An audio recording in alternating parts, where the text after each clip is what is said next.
My stepmother forced me to marry a billionaire in a wheelchair, but what I discovered that night was far more complicated than anyone expected. The lilies hit me first. Not the man in the wheelchair, not the king-sized bed in the center of a suite that cost more per night than my father's monthly mortgage payment. Not even the silence, that thick, suffocating quiet that swallows you whole when you realize that everyone who was supposed to protect you has left you alone in a room with a stranger. It was the lilies, white, perfect, arranged in a crystal vase on a mahogany table like someone had staged the room for a funeral. And standing there in a wedding dress I hadn't picked, married to a man whose last name I'd only learned 4 weeks ago, I thought, this is what being sold feels like. It smells like flowers. My name is Adrienne Calloway. I'm 24 years old. I was a junior graphic designer at a mid-sized marketing firm in Chicago until 8 months ago, when my stepmother, Lydia, sat me down at our kitchen table on a Tuesday evening, a Tuesday like it was nothing, and told me that my father's company was going to collapse unless I agreed to marry Jonathan Pierce. Let me back up. My father, Gerald Calloway, built Calloway Construction from a 2-truck operation in 1994 into a regional firm worth roughly $40 million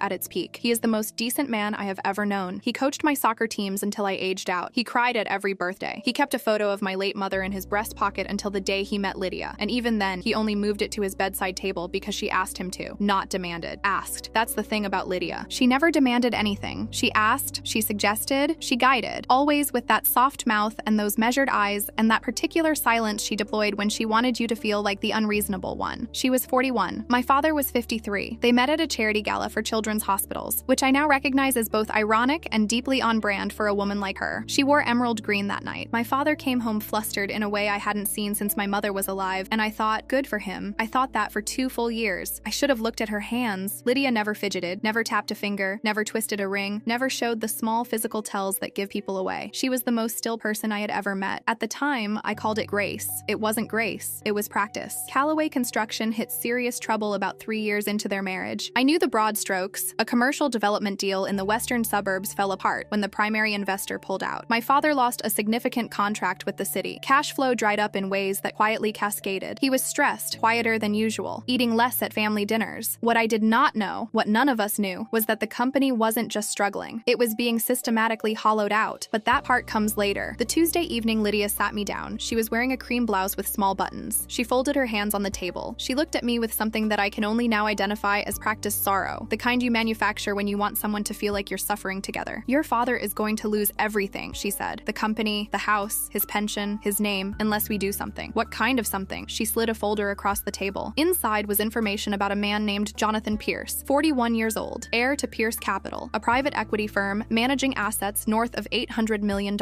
Widower, no children. Recently relocated to Chicago from New York after a degenerative spinal condition had confined him to a wheelchair 3 years prior, and he was looking for a wife. He's reached out through a private intermediary, Lydia said, watching my face. He's willing to clear your father's debts, all of them, and invest in the company's restructuring in exchange for a marriage. I stared at her. An arranged marriage, I said flatly. A beneficial arrangement. She said it the way you might say business lunch. Bland, purposeful, scrubbed of any horror. It's not uncommon in certain circles, Adrienne. It's how wealth has always moved. I am not well. No, she agreed, with the faintest pause that contained a universe of condescension. But you are an asset. I want to say I refused right then. I want to tell you I stood up and flipped that folder across the room and called a lawyer. I didn't. I thought about my father, about the way he'd looked at the dinner table 3 weeks before, thin and gray and diminished in a way that terrified me, like he was being quietly erased. I thought about the house he'd built himself, the business he'd bled for 30 years to construct. I thought, maybe I'm overreacting. That's what Lydia counted on. She'd spent 2 years calibrating exactly how much I would absorb before I broke, and she knew I hadn't hit that number yet. Love doesn't pay the bills, she said softly. Responsibility does. I signed the agreement 4 days later. I met Jonathan Pierce exactly twice before the wedding. The first meeting was a dinner at a private club on Michigan Avenue. He arrived in a sleek black motorized wheelchair, wearing a charcoal suit so well-tailored it looked architectural. He was taller than I'd expected, even seated. There was a length to him that suggested significant height. Dark hair going silver at the temples, eyes the color of lake water in November, a gray-green that absorbed light without reflecting much back. He asked me 3 questions the entire evening: what I did for work, where I'd gone to school, and whether I preferred red or white wine. I told him graphic design, University of Illinois, and white. He nodded, ordered a bottle of Chablis, and spent the next 40 minutes talking to his attorney about a real estate portfolio in Vancouver. I stared at the breadbasket and tried to feel something definitive enough to stop this. Nothing came. The second meeting was a brief legal appointment where we both signed documents I only half understood, while a man named Edward Holt, Pierce Capital's general counsel, 17 years in corporate law, explained the framework of the arrangement in a tone normally reserved reserved for tax filings. 7 days later, I was in a white dress in a chapel in River North, walking toward a stranger while my father wept in the second row, and Lydia sat beside him with her hands folded, the picture of a gracious stepmother. 43 guests, flowers that cost more than my monthly salary, a reception with food I couldn't eat because my stomach had sealed itself shut somewhere around the rehearsal dinner. Nobody said what it actually was, a transaction. I was merchandise, beautifully wrapped. The hotel suite had 2 rooms. Jonathan's assistant, a precise woman named Clara Voss, had arranged everything: the lilies, the temperature, the specific bottle of water on my nightstand. Clara was 36, had worked for Jonathan for 11 years, and had the quiet efficiency of someone who had been briefed on every possible scenario and planned accordingly. I wondered, standing by the window in my dress, if she'd been briefed on this one. Jonathan rolled to the center of the room and stopped. We looked at each other in the way that 2 people look at each other when the situation has already become absurd and the only options are honesty or performance. "Would you like help getting ready for bed?" I asked, because I didn't know what else a wife was supposed to say to a stranger on their wedding night. "That won't be necessary." His voice was flat, not unkind, just stripped of everything extraneous, pleasantry, warmth, social cushioning, like a room with all the furniture removed. He reached for the armrests of the wheelchair. I watched him position his hands, careful, deliberate, and push himself upward. He swayed once, and the instinct to help hit me faster than thought. I stepped forward without processing the decision. Careful, we collided, badly. I caught his arm, he caught the edge of the console table, and somehow we both went sideways. Me into the floor, him half crouched against the table with one hand braced. My face was burning. I scrambled up, already apologizing, already mentally cataloging every stupid thing I'd done in the last month that led me to this room, this moment. His hand locked around my wrist, not roughly, but absolutely, with a certainty that made me go still. He straightened, not carefully, not with the cautious, compensating movement of a man who had lost the use of his legs and was working with partial function. He straightened like a man standing up from a chair, smooth, controlled, fully loaded, 6 feet tall, completely steady. The wheelchair sat behind him like a costume left on a stage. The room tilted, or I did. The lilies blurred on the table. "Relax," he said. "No one's watching anymore." I heard myself say it from somewhere far away. "You can walk." "Yes." "For how long?" He looked at me, that lakewater gaze, unblinking. 5 years. I sat down on the floor, right there, on the white carpet in my wedding dress, because my legs made that decision without consulting me. 5 years. 5 years of headlines. Jonathan Pierce, tragic heir, confined to a wheelchair at 36 following complications from a degenerative spinal condition. I had read those articles in the 4 weeks before the wedding. Lydia had presented them as due diligence, as evidence of what kind of man I was marrying, a man broken by circumstance and in need of partnership and stability. Pierce Capital stock had fluctuated for 2 years on the uncertainty of who would lead the firm after Jonathan's condition worsened. 5 years of business meetings and boardrooms and charity galas, all observed from a chair, nobody questioned. 5 years of people speaking around him and over him and about him, as though disability had also removed his ability to think. "People forget you can still think," he said, watching me process this from the floor. "Still here, still build a case." "Why?" I managed. He walked to the table and picked up a folder. He opened it and set it in front of me, and it took me a moment to understand that he'd been waiting for this exact moment, that the folder was already there. "Your stepmother approached me 8 months ago," he said, "through an intermediary she believed was discreet. She presented the arrangement as a business proposition. A young woman in financial straits, a family desperate to keep its assets intact, and a lonely, dependent man who would be grateful for companionship." He paused, and easily managed. I looked down at the folder. Loan documents, financial transfers, authorization forms. My father's company name appearing on instruments he had never described to me, linked to accounts I didn't recognize. My father's signature on every page, except it wasn't his signature. I'd grown up watching my father sign checks, birthday cards, permission slips. His handwriting had a particular backward slant, a wide lower loop on the G. These signatures were close, practiced close, studied close, but wrong. "She forged his signature," I said. The words came out flat, like a diagnosis. "Repeatedly, over 18 months. The transfers total slightly over $4 million,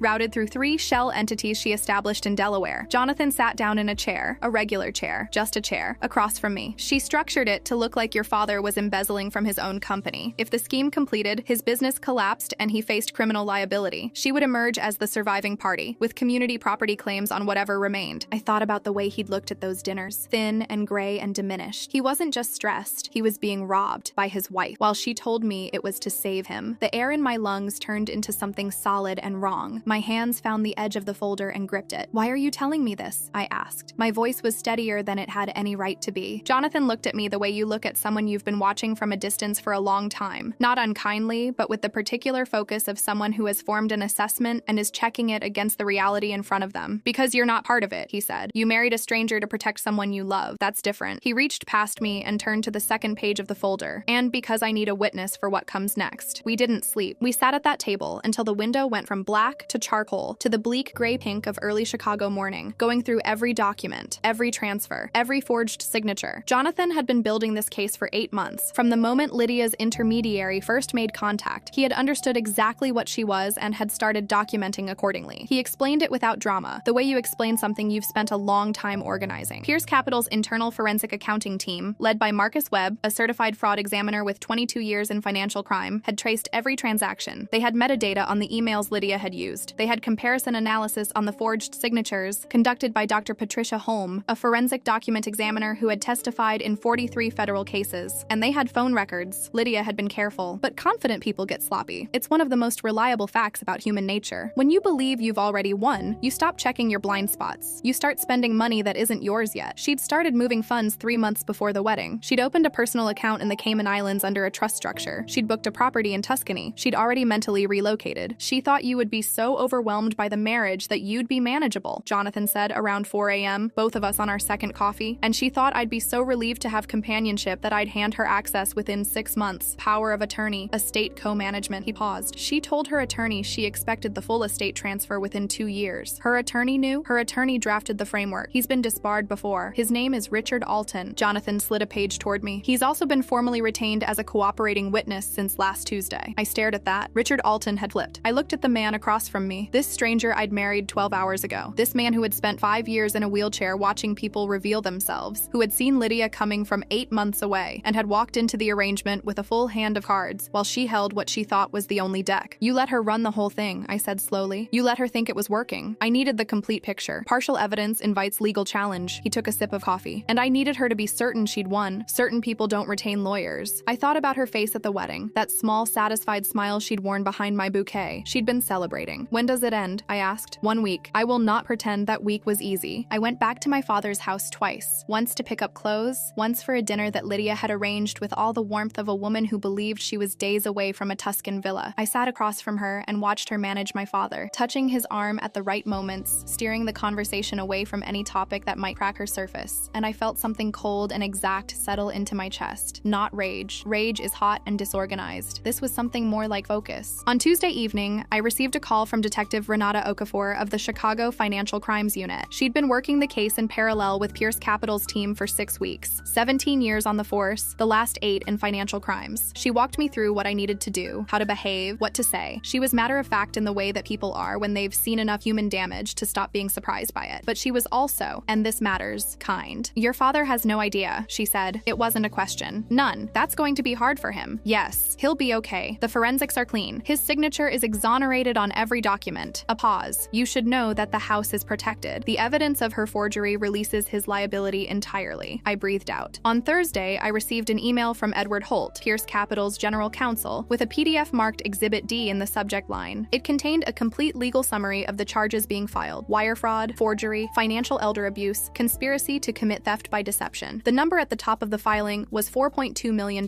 Exhibit D also contained on the last page a note that had been written by Lydia herself, a handwritten letter to Richard Alton, outlining the final stage of the plan, in her own handwriting, the handwriting she'd trained herself never to use on the forgeries. Pride. That was her last blind spot. She'd trusted her attorney with the original document because she was proud of the plan. She wanted it documented in her hand. She'd signed her own indictment. The family meeting was called for Saturday morning at 10 a.m. My father's estate attorney, a man named Arthur Chin, who had known our family for 15 years, arranged the meeting at his office on Wacker Drive. He told my father it was a financial review, routine, given the company's restructuring. Lydia arrived in a cream blazer. She always wore cream when she wanted to look innocent. She sat across the table from me, and for one moment, just one, I watched her eyes move across the room, calculating. They landed on Jonathan and softened with the practiced warmth she deployed for powerful men. They moved to the lawyers and registered nothing. They moved to me, and something shifted. Not fear, not yet. Just a small recalculation, the kind you make when the variables don't quite add up. She didn't know about the wheelchair. She thought she was walking into a restructuring meeting with a controlled woman and a compliant husband. Jonathan's legal team lead, a woman named Isabel Crane, 26 years in financial litigation, partner at Crane & Associates, placed a binder on the table. Lydia looked at it. Her fingers didn't move toward it. People who are innocent reach for documents. People who are guilty calculate first. Mrs. Calloway, Isabel said, in the tone of someone who has delivered this kind of news many times and has stopped cushioning it because cushioning doesn't help. These documents represent a comprehensive forensic record of wire fraud, forgery, and attempted theft totaling $4,200,000 conducted over an 18-month period using fraudulent instruments bearing Calloway Construction's Jonathan's name. She paused. Formal charges have been filed with the U.S. Attorney's Office as of Thursday. A warrant has been issued. The room was absolutely quiet. My father made a sound, small, confused, like a man hearing a language he almost recognizes. Lydia looked at Isabel. She looked at Arthur Chin. She looked at Jonathan. Then she looked at me, and I watched it happen. The mask moving. Not all at once. In stages, like ice breaking up in spring. The warm competence flickering. The stillness cracking at the edges. The cream blazer suddenly looking very thin against whatever was happening underneath it. I looked back at her. I didn't smile. I didn't need to perform anything. I just sat there and let her see that I'd known. That the woman she'd handed to a stranger as a pawn had spent a week sitting at a table with that stranger, going through every page of what she'd built, until there was nothing left she could hide behind. She opened her mouth. The door opened first. Detective Okafor and a colleague entered from the hallway. They were quiet about it. Professional. No theater. The handcuffs clicked. Lydia said my name once, very quietly, as they walked her out. Just my name. Adrienne. Like she was trying to remind me of something, appeal to something. I watched her go. I thought about the cream blazer, about the Tuesday evening at the kitchen table with the folder and the folded hands, and the line she'd handed me like wisdom. Love doesn't pay the bills. She was right about that, actually. Love doesn't pay bills. But arrogance, as it turns out, also doesn't. My father sat in his chair for a long time after she was gone. Arthur Chin spoke quietly to him, walking him through the forensics, through the exoneration of his signature, through the asset recovery process that Pierce Capital's team had already initiated. He listened with the expression of a man who is hearing that a foundational thing about his world has been removed. I sat beside him. I put my hand on his arm. He looked at his own hands for a while. I should have seen it, he said. She was very good, I said. You saw it. I didn't correct him. I hadn't seen it. I'd been as blind as anyone. I'd signed the agreement, walked the aisle, handed myself over because she'd made it look like sacrifice. Jonathan had seen it. Jonathan had been watching from the chair nobody questioned, building the case from the first moment she approached him. She'd chosen him because she thought he was vulnerable. She'd been wrong about that too. 3 months later, my father's company restructured with investment capital from Pierce Capital. It's smaller now, lean but stable. He's back to working, back to eating dinner. The photo of my mother is back in his breast pocket. Richard Alton, Lydia's attorney, received a disbarment confirmation and is cooperating fully in exchange for reduced sentencing. Mao. Patricia Holmes' forensic document analysis was entered as evidence in what the Tribune, in a brief story buried on page 8, called a financial fraud scheme targeting a prominent Chicago family. Lydia's trial date is set. She's currently in a 2-bedroom apartment in Evanston under the terms of her release. No Tuscany, no estate, no cream blazer that means anything. As for Jonathan and me, we're figuring it out. That's the most honest thing I can say. We sit at tables and talk, sometimes until the window goes from black to charcoal. He still doesn't fidget. I've started to read it differently, not as coldness, as the particular stillness of someone who spent 5 years being underestimated and learned to be very still and very watchful while the world revealed itself. I understand that now. He asked me once, about a month after everything collapsed, why I hadn't been angrier at him. For the arrangement, for the wedding, I thought about it. You needed a witness, I said, and you needed someone Lydia would actually try to use. I paused. I was both. He was quiet for a moment. Is that enough? I thought about the lilies in the hotel suite, about cream blazers, about the particular violence of being told that your love for someone doesn't constitute something real, that it can be packaged and transferred and leveraged by someone who doesn't have any of it. Ask me in a year, I said. He nodded. That was enough.